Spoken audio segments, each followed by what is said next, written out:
Hello दोस्तों आज मैं आपको क्लास 12 के इकोनॉमिक्स सब्जेक्ट से दोनों book macro economics and Indian economic development दोनों बुक के मोस्ट इम्पोर्टेंट टॉपिक्स लाया हूँ ओनली आपके लिए। दोस्तों ये टॉपिक्स महाभयंकर टॉपिक्स है। इनके एग्ज़ाम में आने के बहुत ज़्यादा चांस है। इसलिए ये जो वीडियो है ये Hindi medium plus English medium दोनों ही बच्चों के लिए इम्पोर्टेंट है, क्योंकि मैंने जो टॉपिक्स लिखे हैं वो इंग्लिश मीडियम में लिखे हैं ताकि आपको समझने में आसानी हो, क्योंकि हिंदी मीडियम आपको समझ में नहीं आएगी। बट मैं जो उन टॉपिक्स को एक्सप्लेन करूँगा, जो समझाऊँगा, वो हिंदी मीडियम में समझाऊँगा। इसलिए मैंने जो टॉपिक्स लिखे हैं वो सारे टॉपिक्स आप बुक में से भी पढ़ लेना और मैं जो समझाऊँ उसे भी ध्यान से सुनना। बिना टाइम गवाए हम अपनी वीडियो को स्टार्ट करते हैं। वीडियो को एंड तक देखना, क्योंकि बीच में स्किप करने का या छोड़ने का कोई फ़ायदा नहीं है। सबसे पहले हम मैक्रो की बुक ही ले लेते हैं। उसमें नेशनल इनकम आपका फर्स्ट यूनिट है, फर्स्ट चैप्टर है। नेशनल इनकम से जो सबसे इम्पोर्टेंट टॉपिक्स है वो मैंने लिखे हैं। सर्कुलर फ्लो ऑफ इनकम, ये मोस्ट इम्पोर्टेंट टॉपिक है, आ सकता है। देखिए, circular flow of income two sector economy का दे रखा आपके बुक में, फर्म से हाउस होल्ड तक। मान लीजिए ये फर्म है, ये हाउस होल्ड है। फर्म हाउस होल्ड से कच्चा माल लेता है और फर्म उसके बदले में उसे बना हुआ माल देता है, उत्पादन किया हुआ माल। अब जो फर्म हाउस होल्ड से कच्चा माल देता है उसकी पेमेंट करता है पैसों में, और जो हाउस होल्ड फर्म से जो उपभोग वस्तुएं लेती हैं वो उसकी पेमेंट करते हैं। तो ये क्या है? ये सर्कुलर फ्लो ऑफ इनकम है। टू टाइप्स है इसके, real flow and nominal flow. Real flow का मतलब है केवल वस्तुएं का ही, केवल गुड्स की जब बात हो, गुड्स और सर्विस की, एक फर्म से दूसरे फर्म, तो वो रियल फ्लो होगा। जब पैसे की बात हो तो वो नॉमिनल फ्लो होगा। ये आपने पढ़ा होगा, तो इस चीज़ को ध्यान रखना। और यहाँ पे एक टॉपिक नहीं लिखा मैंने, इसी टॉपिक में आता है स्टॉक एंड फ्लो। दो कॉन्सेप्ट आते हैं, स्टॉक एंड फ्लो। तो स्टॉक जो होता है वो एक टाइम पर मापा जाता है, पॉइंट ऑफ टाइम पर। मान लीजिए कि ये कहा जाए कि 1 अप्रैल 2016 को बैंक में इतने पैसे हैं, तो वो स्टॉक हो गया। वहाँ पर टाइम आ गया कि 1 अप्रैल, या फिर कोई भी एक, जितने भी एक ईयर का टाइम दे रखा है, या फिर कोई एक टाइम दे रखा है, एक डेट दे रखी है, तो वो स्टॉक होगा। और आपसे कहा जाए कि आपने 1 महीने में इतना पैसा खर्च किया, तो ये फ्लो है। इसमें कोई टाइम नहीं दे रखा, इसमें एक टाइम डायमेंशन दे रखा है। तो ध्यान रखना, ये एमसीक्यूज में आ सकता है, फ्लो और स्टॉक के कॉन्सेप्ट। दूसरा इंपॉर्टेंट है कि difference between factor income and transfer income. तो फैक्टर इनकम आपको बिना मेहनत के नहीं मिल सकती। जो वर्कर होते हैं वो काम करके ही फैक्टर इनकम कमाते हैं, तो वो फैक्टर इनकम हो जाती है। ट्रांसफ़र इनकम फ्री की इनकम है। जो ओल्ड होते हैं, ओल्ड एज पेंशन होती है, वो भी ट्रांसफ़र इनकम है। जो स्कॉलरशिप मिलती है वो भी, और सरकार के लिए जो टैक्स आते हैं सरकार के पास, जीएसटी वगैरह, तो ये भी ट्रांसफ़र इनकम है। और ये ट्रांसफ़र इनकम नेशनल इनकम में काउंट नहीं होती है। ध्यान रखना, ऐसे क्वेश्चन भी आते हैं कि क्या ट्रांसफ़र इनकम नेशनल इनकम में काउंट होती है या नहीं। ओनली फैक्टर इनकम काउंट होती है, ट्रांसफ़र इनकम नहीं। नेक्स्ट टॉपिक हम देखें, इसमें से 1 न्यूमेरिकल आएगा 3 मार्क्स का, जो कि वैल्यू एडेड मेथड से आएगा, आपका ज़रूर आएगा। क्योंकि जो आपका ये जीडीपी निकालने वाला है, एक सिंपल सा आएगा, बस 3 मार्क्स का आएगा। आपको ये ध्यान रखना है, एक न्यूमेरिकल करके जाना है, एक न्यूमेरिकल, और वैल्यू एडेड मेथड से करके जाना। वैसे और भी मेथड से आ सकते हैं, लेकिन ज़्यादा चांस वैल्यू एडेड के हैं, लग रहा है मुझे। और एक दो आएंगे प्री क्वेश्चंस। प्री क्वेश्चंस क्या होता है दोस्तों? ये जो प्री क्वेश्चंस होते हैं ये मोस्ट इम्पॉर्टेंट है।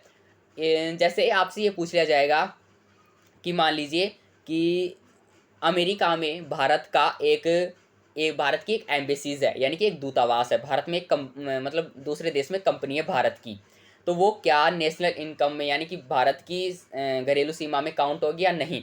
तो आपको बताना है हाँ। जो चीज़ इंडिया की है, चाहे वो कहीं पर भी हो, तो वो इंडिया के ही इकोनॉमी में काउंट होगी।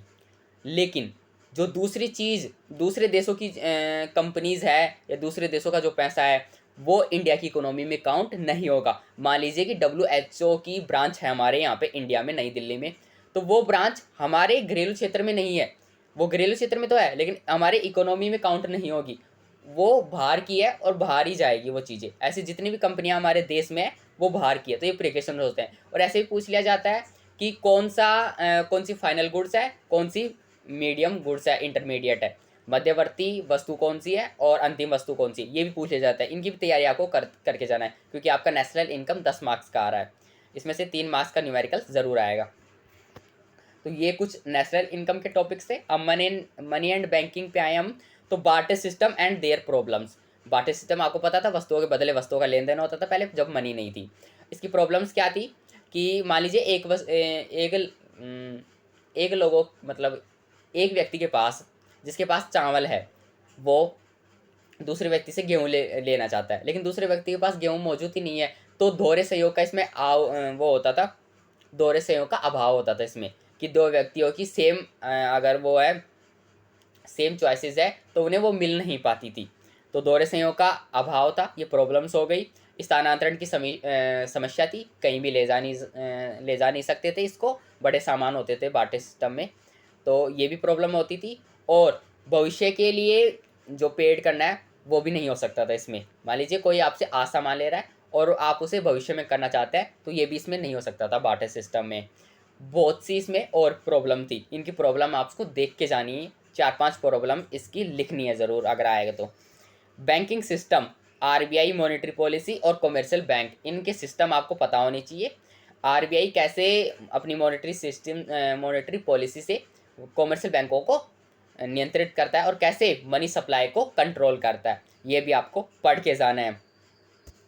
Next, money multiply, very important है। मनी मल्टीप्लायर से आ सकता है, इसका फॉर्मूला भी होता है 1 में LRR।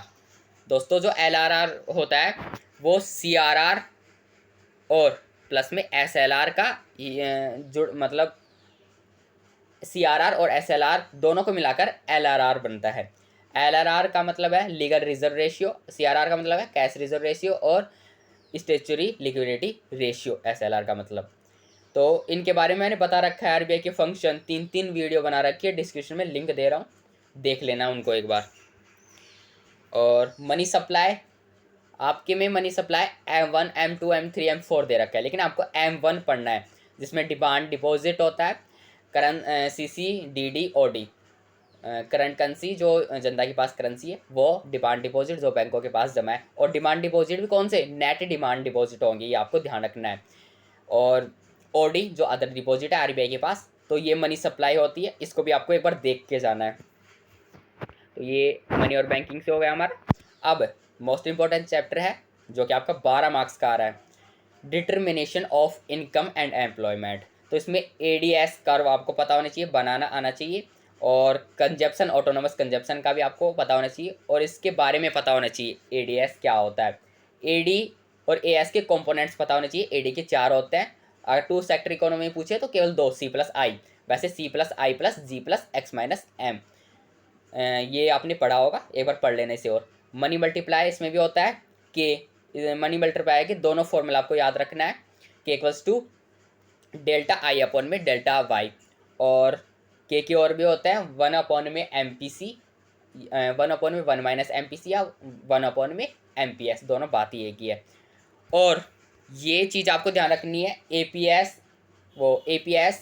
APC MPC and MPS क्या होते हैं, इनके बारे में आपको जानना है। इनकी कभी लिमिटेशन भी पूछ ली जाती है, और ये भी पूछ लिया जाता है कि MCQs में ये पूछा जाएगा आपसे ज़रूर कि क्या APC 1 हो सकती है, 1 से कम हो सकती है, या 0 हो सकती है। तो देखिए सारी स्थिति हो सकती है APC में, लेकिन APC 0 नहीं हो सकती, क्योंकि कंजप्शन आपका 0 नहीं होगा। और APS के बारे में पूछा जाए, क्या APS 1 हो सकता है, तो 1 नहीं हो सकता, और ना ही 1 से ज़्यादा हो सकता, क्योंकि आप जितना कमाते हैं उतनी सेविंग नहीं कर सकते हैं। तो इनके बारे में एक बार आपको पढ़ के जाना है, बहुत इंपॉर्टेंट चीज़ें ये, वे 1 मार्क्स में पूछी जाएंगी आपसे।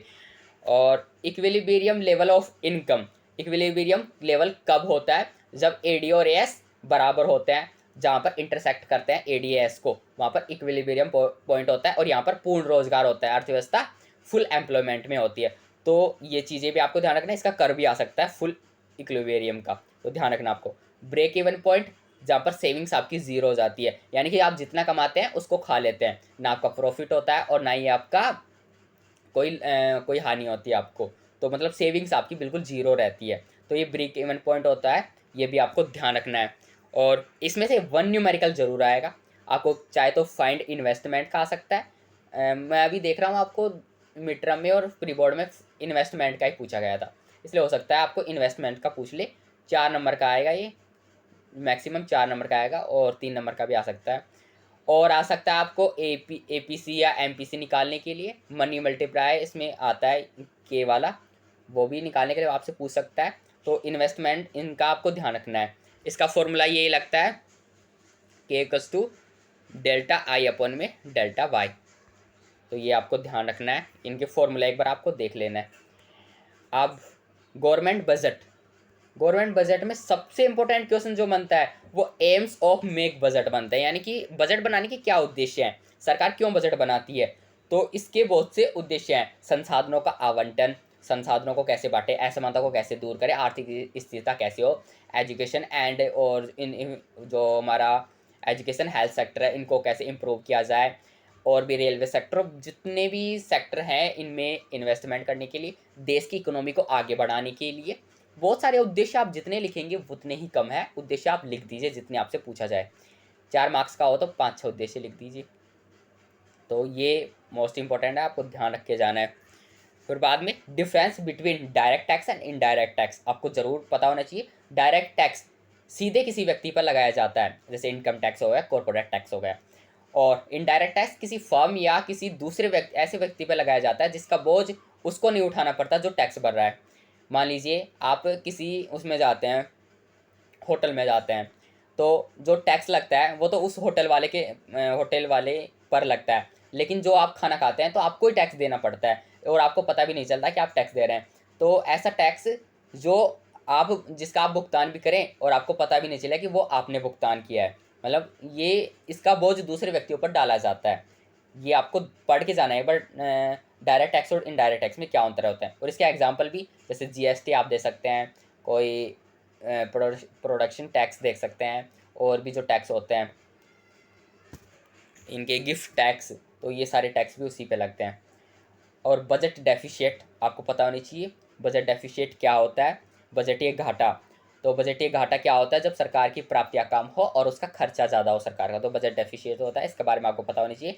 रिवेन्यू रिसिप्ट, कैपिटल रिसिप्ट, इनके बारे में आपको पता होनी चाहिए। रिवेन्यू रिसिप्ट यानी कि राजस्व प्राप्तियाँ, और पूंजीगत प्राप्तियाँ, इनमें क्या अंतर है, तो मोस्ट इंपॉर्टेंट है, पता होनी चाहिए।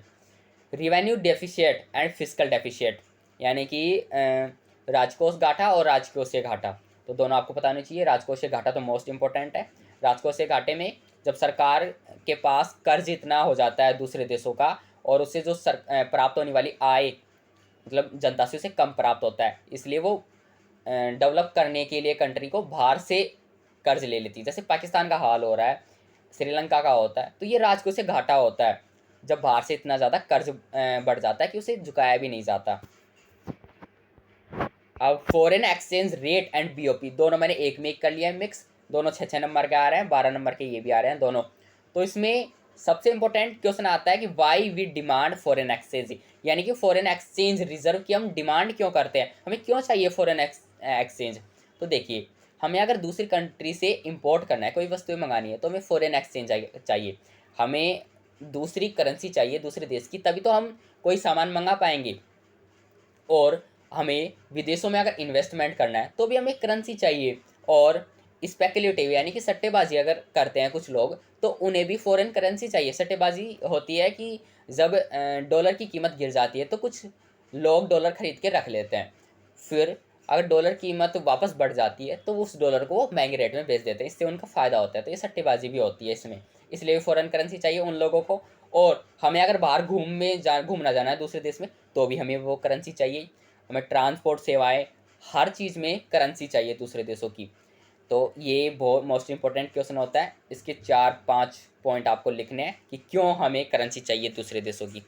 और डिमांड एंड सप्लाई कर्व, मांग और पूर्ति का आपको वक्र कर्व बनाना आना चाहिए फॉरेन एक्सचेंज का, कि जैसे जैसे हमारी कोई डिमांड बढ़ती है वैसे वैसे ही उसका मतलब करेंसी की रेट गिरती जाती है, और जैसे जैसे हमारी सप्लाई बढ़ती है वैसे वैसे करेंसी की रेट बढ़ती जाती है। ये नॉर्मल चीज़ें आपने 11th में पढ़ी है कि जैसे जैसे हमारी अगर डिमांड बढ़ेगी, वो अगर हमारी मतलब कीमत बढ़ेगी किसी वस्तु की, तो डिमांड हमारी गिर जाएगी, और ऐसे ही किसी वस्तु की अगर कीमत बढ़ेगी तो सप्लाई भी बढ़ती जाएगी। तो सप्लाई और उसमें प्राइस में पॉजिटिव रिलेशन होता है, डिमांड और प्राइस में नेगेटिव रिलेशन होता है। इसका कर्व भी आपको बनाने आना चाहिए। डिमांड का सिंपल बनता है ऐसे, और सप्लाई का इसी में बना के दिखाता हूँ, ऐसे सीधा बनता है। तो आपको एक बार ध्यान रखना है इस चीज़ का, एक बार देख लेना है, आपकी बुक में दे रखा होगा ये। और जो आपका सपोर्टिंग मटेरियल मिला है उसे एक बार ज़रूर पढ़ना। ज़्यादातर वो आपको इसीलिए देते हैं कि आप उनको पढ़िए, और जितना भी आपका रिवीजन होता है वो उससे हो जाता है। फिर आ गया कि डेप्रिसिएशन एंड एप्रिसिएशन, मूल्य ह्रास और मूल्य वृद्धि क्या होती है। Domestic currency for the exchange rate, तो ये क्यों की जाती है, क्यों होती है। देखिए डेप्रिसिएशन जानबूझकर किए जाती है, और जब इसे सरकार करती है तो उसे डिवेल्यूएशन कहते हैं। डिवेल्यूएशन, डेप्रिसिएशन, तो उसका मतलब होता है कीमत में घटाना, तो वो सरकार करती है। ये अलग अलग चीज़ें हैं, सरकार और बाज़ार द्वारा। सरकार जब करती है तो उसे फिक्स्ड एक्सचेंज रेट कहते हैं, और जब बाज़ार करती है तो उसे फ्लेक्सिबल कहते हैं, उसे नम्य विनिमय दर हिंदी में कहते हैं। तो अब तो सरकार नहीं करती है। और तीसरा और होता है एक फ्लोटिंग, मैनेज फ्लोटिंग, जैसे गंदी तरणशीलता या प्रबंधित तरणशीलता भी कहते हैं। जब सरकार और बाज़ार दोनों मिलकर करती है, सरकार में आरबीआई आ जाता है, तो आरबीआई भी उसमें मतलब बीच में आ जाता है सरकार के, तो वो डर्टी फ्लोटिंग होता है। लेकिन यहाँ पर केवल आपको एप्रिसिएशन और डेप्रिसिएशन ध्यान रखना है, दोनों क्यों की जाती है, तो ये आपको ध्यान रखना है ज़रूर। ये मोस्ट इंपॉर्टेंट क्वेश्चन है, इसलिए आपको एक बार पढ़ लेना है, मूल्य ह्रास और मूल्य वृद्धि हिंदी वालों के लिए। और कंपोनेंट्स ऑफ बीओपी, बीओपी के आपको कंपोनेंट्स पता होने चाहिए। वैसे इसके पार्ट दो होते हैं, करंट अकाउंट और कैपिटल अकाउंट। करंट अकाउंट में बहुत से पार्ट होते हैं, वो पार्ट होते हैं, दृश्य मदे, अदृश्य मदे, विजिबल और अनविजिबल आइटम। ट्रांसफ़र जो होते हैं, हस्तांतरण, इनकम, वो भी होती है इसमें। और क्रेडिट मदे, डेबिट मदे, ये चीज़ें गिफ्ट्स वगैरह सारी चीज़ें इसी में आती हैं। ये कंपोनेंट्स हो गए। और इसमें दोनों अकाउंट के बारे में आपको पता होनी चाहिए, और डिफरेंस बिटवीन बीओपी और बीओटी के बारे में पता होना चाहिए। बीओपी बैलेंस ऑफ पेमेंट है और बीओटी बैलेंस ऑफ ट्रेड है। BOT is the part of BOP, यानी कि बीओटी एक छोटा सा कॉन्सेप्ट है, बीओपी एक नैरो कॉन्सेप्ट है, बड़ा कॉन्सेप्ट है। तो जो बीओटी है वो करंट अकाउंट का एक छोटा सा पार्ट है, इसे बैलेंस ऑफ ट्रेड कहते हैं। जब केवल वस्तुओं की बात की जाए, एक देश से दूसरे देश या पूरी कंट्री के बारे में, पूरे मतलब पूरी दुनिया के बारे में बात की जाए, कि एक देश से दूसरे देश में केवल वस्तुओं का अगर आदान प्रदान होता है, केवल व्यापार होता है, तो वो काउंट बीओटी में किया जाएगा। लेकिन एक देश से दूसरे देश जितने भी ट्रांजैक्शन होते हैं, जितने भी लेन देन होते हैं, चाहे वो वस्तुओं का हो, चाहे मनी का हो, चाहे सर्विसेज का हो, सारी चीज़ें बीओपी में काउंट होती है। BOP is the account of, एक अकाउंट है, ये अलग अलग कंट्री में होता है बीओपी, तो आपको ध्यान रखना है। जैसे हमारे अकाउंट होता है ना बैंक में, वैसा एक हाईएस्ट अकाउंट है बीओपी, जो कि दूसरे देशों के जो हमने लेन देन किया उसको काउंट करता है। अब एक क्वेश्चन ये भी आ जाता है कि जब बीओपी सरप्लस में होता है तब क्या होता है। देखिए जब बीओपी सरप्लस में होता है तो हमें फ़ायदा होगा, इंडिया को फ़ायदा होगा, क्योंकि हमारे यहाँ से एक्सपोर्ट ज़्यादा होंगे और इंपोर्ट कम होंगे। जब बीओपी डेफिसिट में होगा, यानी कि बीओपी घाटे में होगा, तब क्या होगा, तब इसका मतलब है कि हम इंपोर्ट ज़्यादा कर रहे हैं, बाहर से ज़्यादा चीज़ें मंगा रहे हैं, लेकिन यहाँ से एक्सपोर्ट बहुत कम कर रहे हैं, हमारे यहाँ पे उत्पादन बहुत कम हो रहा है।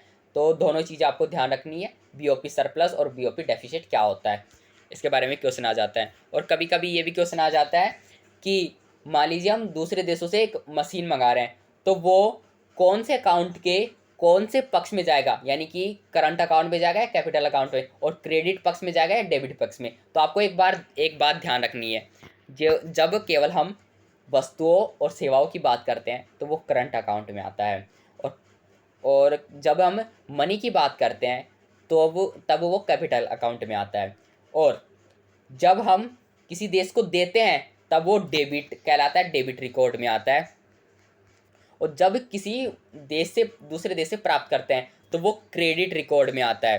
तो इन चीज़ों की आपको एक बार प्रैक्टिस करनी है, आपकी बुक पढ़नी है। देखिए आप सिंपल बुक रीड कीजिए, आपको अपने आप समझ में आ जाएगा। अब इंडियन इकोनॉमी डेवलपमेंट IED से हम देख लेते हैं सारे चैप्टर फर्स्ट, जो आपका स्वतंत्रता की पूर्व संध्या पर भारतीय अर्थव्यवस्था है, तो उसके बारे में हम देख लेते हैं। तो इसमें एक positive point in the colonial period, जब औपनिवेशिक काल था हमारे देश में, तो उसमें क्या क्या पॉजिटिव पॉइंट थे, एक नहीं आप 4-5 लिख दीजिए, जितने मतलब मार्क्स का पूछा जाए, तो एक मार्क्स में भी आ सकता है ये। तो देखिए पॉजिटिव पॉइंट ये थे कि जो अंग्रेज़ थे उन्होंने यहाँ पर रेलवे की शुरुआत की थी 1850 में, 1850 में रेलवे की शुरुआत की थी, तो ये पॉजिटिव पॉइंट माना जाता है। और कम्युनिकेशन, इसके जो कम्युनिकेशन थे वो भी यहाँ पर स्थापित किए थे अंग्रेज़ों ने, ये भी पॉजिटिव पॉइंट माना जाता है। दूसरा हम बात करें तो एडमिनिस्ट्रेटिव जो प्रशासनिक सर्विसेज थी वो भी अंग्रेज़ों ने बना के दी थी। डाक सेवाएं और ट्रांसपोर्ट सेवाएं थी, ये भी अंग्रेज़ों की सकारात्मक पॉइंट माने जाते हैं, पॉजिटिव पॉइंट। तो इन पॉइंटों को आपको ध्यान रखना है, नोट कर लेना है, ये ज़रूर पूछा जाता है, क्योंकि अंग्रेज़ों ने जितना भी चीज़ें की थी वो सारी हमारी नेगेटिव पॉइंट थी, एक भी पॉजिटिव पॉइंट नहीं था। लेकिन ये पॉजिटिव पॉइंट माने जाते हैं कि इससे हमारे हमें बनाए ये सारी चीज़ें मिल गई। हमें रेलवे बनाने की, फिर बाद में अगर रेलवे अगर बना हुआ नहीं होता तो हमें इंडिपेंडेंट के बाद भी बनाना होता ये चीज़ें, तो एक उनके द्वारा ये बनाया हुआ सिस्टम मिल गया था, तो ये पॉजिटिव पॉइंट हो जाएगा। What speciality of Indian agriculture from the colonial period, तो जब औपनिवेशिक काल था, हमारे अंग्रेज़ों का शासन था, तब हमारी कृषि की क्या विशेषता थी, क्या स्थिति थी। तो हमारी कृषि की विशेषता तो ये थी कि केवल हम कैश क्रॉप्स का उत्पादन करते थे, यानी कि जो जूट, सिल्क और कॉटन, कपास, ये चीज़ें हैं, इंडिगो, तो इनका हम उत्पादन करते थे। अंग्रेज़ों ने हमें मजबूर किया था कि केवल हम कैश क्रॉप्स उगाएं, खाद्यान्न फसलें उगाने नहीं देते थे उस टाइम पे। तो यहाँ से कच्चा माल ले जाकर वहाँ से पका हुआ माल लाते थे। और अर्थव्यवस्था ये थी कि निम्न उत्पादकता थी, हाई रेट चार्ज होता था, उस टाइम पे जमींदारी प्रथा भी थी। तो बहुत सी चीज़ें आप बता सकते हैं। गतिहीन थी हमारी कृषि, बिल्कुल अर्थव्यवस्था भी गतिहीन थी। तो 4-5 पॉइंट आप लिख सकते हैं इसमें कोई से भी। How to industry from the colonial period, industry हमारी कैसी थी, तो हमारी उस टाइम पे तो हैंडीक्राफ्ट इंडस्ट्री थी, हस्तशिल्प इंडस्ट्री, लेकिन अंग्रेज़ों ने उसे तबाह कर दिया, क्योंकि वो यहाँ का जो लो मटेरियल लेके जाते थे अपने देश, उस पर तो वो बहुत कम टैक्स लगाते थे, यानी टैक्स लगाते ही नहीं थे, बहुत कम टैक्स लगाते थे अपने देश जब लेके जाते थे। और जब वो बाहर से जो सामान आता था उस पर भी कोई टैक्स नहीं लगता था, मतलब वो जो काम अंग्रेज खुद के लिए करते थे उस पर कोई टैक्स नहीं था। लेकिन जो सामान जो हम हैंडीक्राफ्ट जो बेचते थे अपने ही देश में, उस पर भारी टैक्स लगता था, जिसकी वजह से उसे कोई खरीदता नहीं था। इसलिए हमारे यहाँ के जो हैंडीक्राफ्ट इंडस्ट्री थी वो बेकार हो गई थी, उसे तबाह कर दिया था अंग्रेज़ों ने। और उनकी जगह जो मशीनीकृत जो सामान था वो यहाँ के इंडियन मार्केट में लाकर बेचे थे अंग्रेज़, और इस वजह से हमारी जो इंडस्ट्री थी वो बहुत ठप हो गई थी। तो ये बहुत मेन पॉइंट हो जाता है, तो ये पॉइंट आपको डालना है, उसमें ज़रूर लिखना है। तो हमारी इंडस्ट्री कैसी थी उस टाइम पे, तो ये भी आपको बताना है। तो ये चीज़ें आपको एक बार पढ़ लेनी है। मैं थोड़ा थोड़ा ही बता रहा हूँ, क्योंकि अगर आपको डिटेल में जानना है तो आप मेरी वीडियोस देखिए, डिस्क्रिप्शन में लिंक मिल जाएंगी। और अगर आपके पास अब टाइम नहीं है तो बस आप अपनी बुक पढ़ लीजिए, एक बार आपका सपोर्टिंग मटेरियल ही पढ़ लीजिए, वो काफ़ी होगा। क्योंकि यहाँ पर अगर मैं डिटेल में बताऊँ तो वीडियो बहुत लंबी हो जाएगी। चैप्टर 2 देखे तो ये इंडियन इकोनॉमी है 1950 से 1990 तक क्या क्या हुआ था। तो इसमें 5 ईयर गोल्स आपको पढ़ने हैं। तो इसमें प्लानिंग कमीशन भी इंक्लूड है। जब प्लानिंग कमीशन की स्थापना हुई थी उसी के बाद से 5 ईयर गोल्स हमारे यहाँ पे इंडिया में स्टार्ट हुए थे। आपको कमेंट में बताना है प्लानिंग कमीशन की स्थापना कब हुई थी और इसके अध्यक्ष कौन होते हैं, प्रेसिडेंट जो कहते हैं वो कौन होते हैं। और अब इसके एम्स भी आपको बताना है, इसके क्या एम्स थे। तो देखिए भारतीय अर्थव्यवस्था को आगे बढ़ाना इसके एम्स थे। समानता कायम करना, आर्थिक स्थिति को बेहतर करना और उत्पादकता को बढ़ाना, उत्पादन बढ़ाना, और जितना भी नुकसान अंग्रेज़ों ने किया था इंडिया में उस नुकसान की भरपाई करना। बहुत सारे उद्देश्य थे, आप लिख सकते हैं अपनी तरीके से। और नीति आयोग, देखिए जो योजना आयोग था उसको अब बंद कर दिया गया। 1 जनवरी 2015 से NITI Aayog national institution for transforming India establish हो चुका है। इसके अध्यक्ष प्रधानमंत्री होते हैं। और जो नीति आयोग है इसने 15 साल का एक प्लान बनाया है, जो कि 2017 से स्टार्ट हुआ है और 2032 तक चलेगा। तो इसने एक साथ ही 15 साल का प्लान बना दिया है। अब 5 ईयर प्लान हमारे यहाँ पे ख़त्म हो चुके हैं। तो नीति आयोग के बारे में आपको ज़रूर एक बार डिटेल में देख लेना है। उसके बाद एक छोटा सा पॉइंट है लैंड रिफॉर्म, भूमि सुधार। तो भूमि सुधारों में क्या आया था, एक जमींदारी प्रथा को समाप्त किया गया था और ग्रीन रिवोल्यूशन भी आया था इसी के अंतर्गत, और चकबंदी जो चीज़ें होती हैं मतलब खेतों को एक जगह जोड़कर, तो वो चीज़ें भी आती है। और ग्रीन रिवोल्यूशन तो है ही इम्पोर्टेंट, ये इसका फर्स्ट फेज आया था 1965 से 1975 और सेकंड फेज आया था 1975 से 1985। करवे समिति 1955 बहुत इंपॉर्टेंट है, एक बार इसके बारे में आपको देख लेना है। 1 मार्क्स में पूछा जाता है कि करवे समिति कब आई थी, तो 1955 में आई थी, आपको ध्यान रखना है। इंडस्ट्री लाइसेंसिंग, तो इंडस्ट्री लाइसेंसिंग जो आई थी 1956 में आई थी। इससे पहले 1948 में भी आई थी। तो इनके बाद दोनों के बारे में आपको ध्यान रखना है। अगर क्वेश्चन आए एमसीक्यूज में कि इंडस्ट्री लाइसेंसिंग यानी कि औद्योगिक लाइसेंसिंग पहली बार कब आई थी, तो 1948 में आई थी। जब दूसरी बार के बारे में पूछा था तो ये 1956 में आई थी, लेकिन ज़्यादा इंपॉर्टेंट यही वाली है 1956 वाली। अब चैप्टर 3 एलपीजी, लिबरलाइजेशन, प्राइवेटलाइजेशन, ग्लोबलाइजेशन। तो सबसे पहले इसकी मीनिंग आपको पता होनी चाहिए, तीनों का डेफिनेशन आपको पता होनी चाहिए। और वैन स्टार्ट यानी कि कब ये स्टार्ट हुआ था, ये इंपॉर्टेंट आपको 1991 में पता होनी चाहिए। उस टाइम पे हमारे जो फाइनेंस मिनिस्टर थे मनमोहन सिंह वो थे, और हमारे जो प्रधानमंत्री थे प्राइम मिनिस्टर वो पीवी नरसिम्हा राव थे।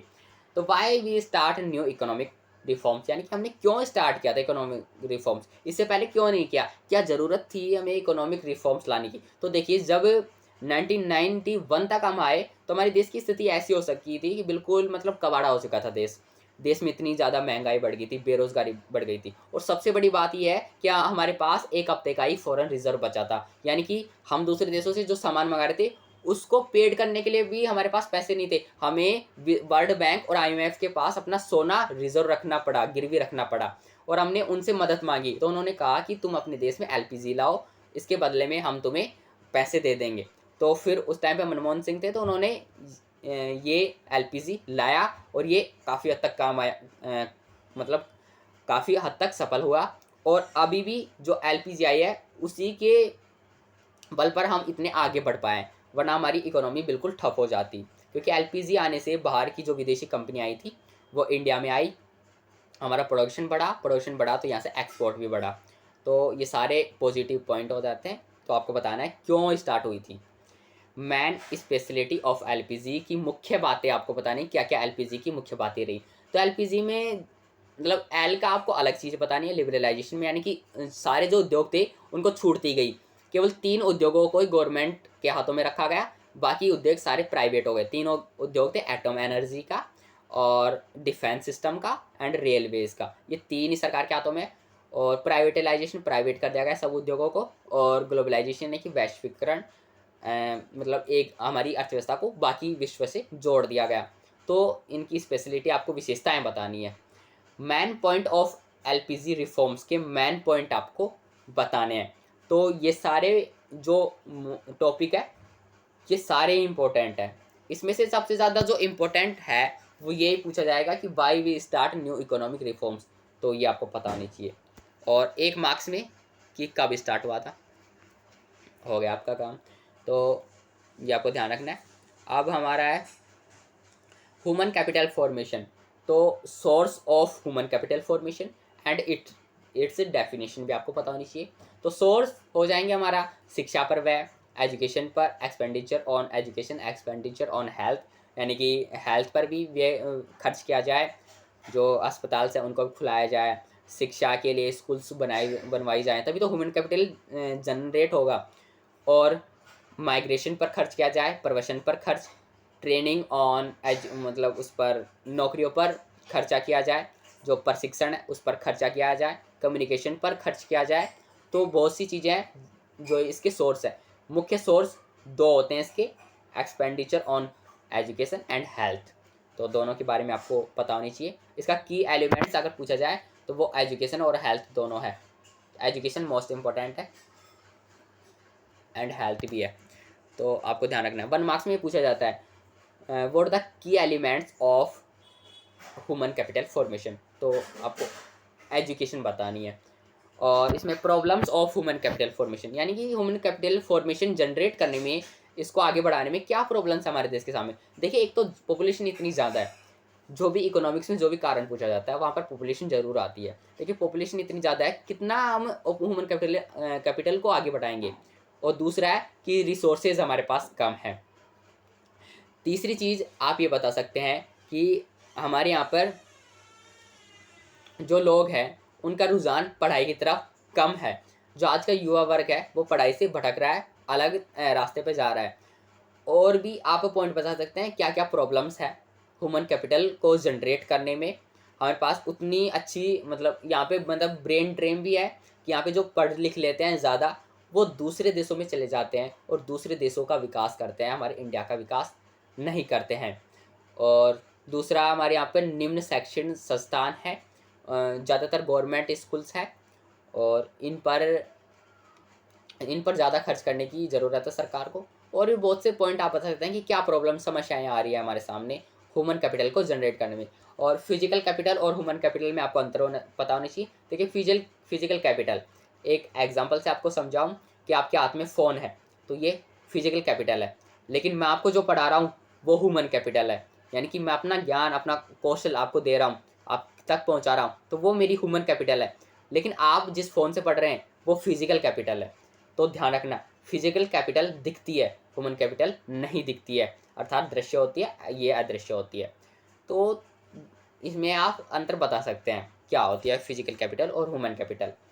आपके अंदर जो ज्ञान है, आपके अंदर जो स्किल्स हैं, वो सारी आपकी ह्यूमन कैपिटल है।